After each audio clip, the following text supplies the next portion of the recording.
Hi guys, so today we're going to discuss about plants and animals. So let's talk about its reproduction and development in plants and animals.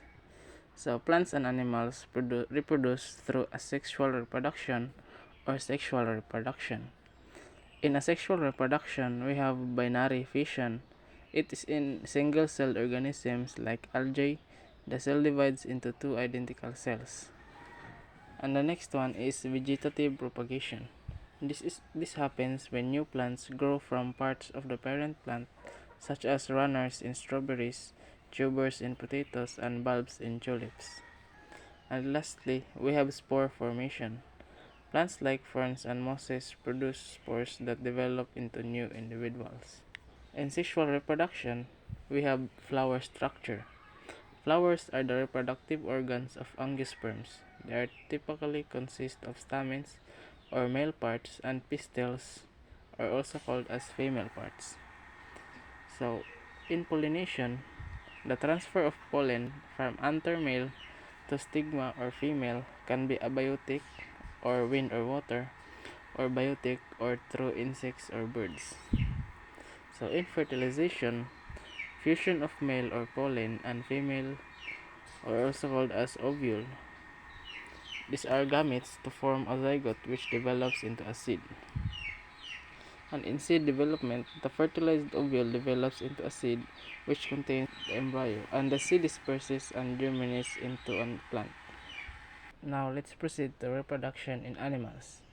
So first is asexual reproduction. In asexual reproduction, we have binary fission. It is seen in protozoans like amoebas, where the organisms divide into two identical cells. And the next is budding. It is seen in organisms like hydras and corals, where a new individual grows from a certain part of the parent and detaches. And next is fragmentation. It is seen in starfish, where parts of the parent organism can develop into new individuals. And lastly, we have parthenogenesis. It is a development of an organism from an unfertilized egg. It is seen in some insects, reptiles, and fish. And in asexual reproduction, we have internal fertilization. It is common in terrestrial animals or mammals, birds, or reptiles, where sperm is deposited inside the female's body to fertilize the eggs. And also, we have external fertilization. It is common in aquatic animals like fish or amphibians, where eggs and sperm are released into the water. And in external fertilization development, we have oviparous, viviparous, and oviviparous. So let's move on to plant development. So plant develops through germination. It is a process where a seed develops into a seedling and requires water, oxygen, and suitable temperature. And the next stage is growth. Through cell division or mitosis and differentiation, it involves development of roots, stems, and leaves. And lastly, maturation. It is the development of reproductive structures of or flowers leading to the next generation. In animal development, we have embryonic development. This is where a zygote undergoes cleavage or cell division to form a blastula, then a gastrula, and eventually differentiates into various tissues and organs.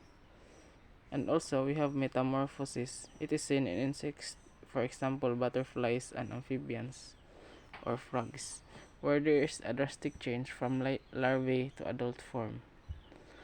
So last one is growth and maturations. So postnatal development involves growth and reaching sexual maturity. Now, let's move on to plant and animal nutrition. So plant requires a variety of nutrients which they absorb primarily from the soil and air. These nutrients can be broadly categorized into macronutrients and micronutrients. Macronutrients are needed in larger amounts, and it has two categories, which is primary macronutrients and secondary macronutrients. In primary macronutrients, we have nitrogen, phosphorus, and potassium. And in secondary macronutrients, we have calcium, magnesium, and sulfur. So, in micronutrients, these are required in small amounts. This includes iron, manganese, zinc, copper, molybdenum, boron, and chlorine. Plants are primarily absorbs these nutrients from the soil through their roots.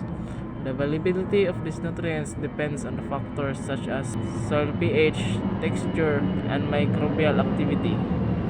Additionally, plants synthesize their own food through photosynthesis using sunlight to convert carbon dioxide and water into glucose and oxygen.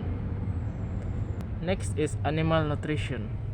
Animal obtains nutrients by consuming plants and other animals or both. Animal nutrition includes a balance of carbohydrates, proteins, fats, vitamins, minerals, and water. So, first is carbohydrates. It provides energy and can be found in grains, fruits, and vegetables. For proteins, it is essential for growth and repair of tissues, which is found in meat, dairy products, legumes, and nuts. For fats, these are source of energy and essential fatty acids, and can be found in oils, butter, and fatty meats. Lastly, vitamins.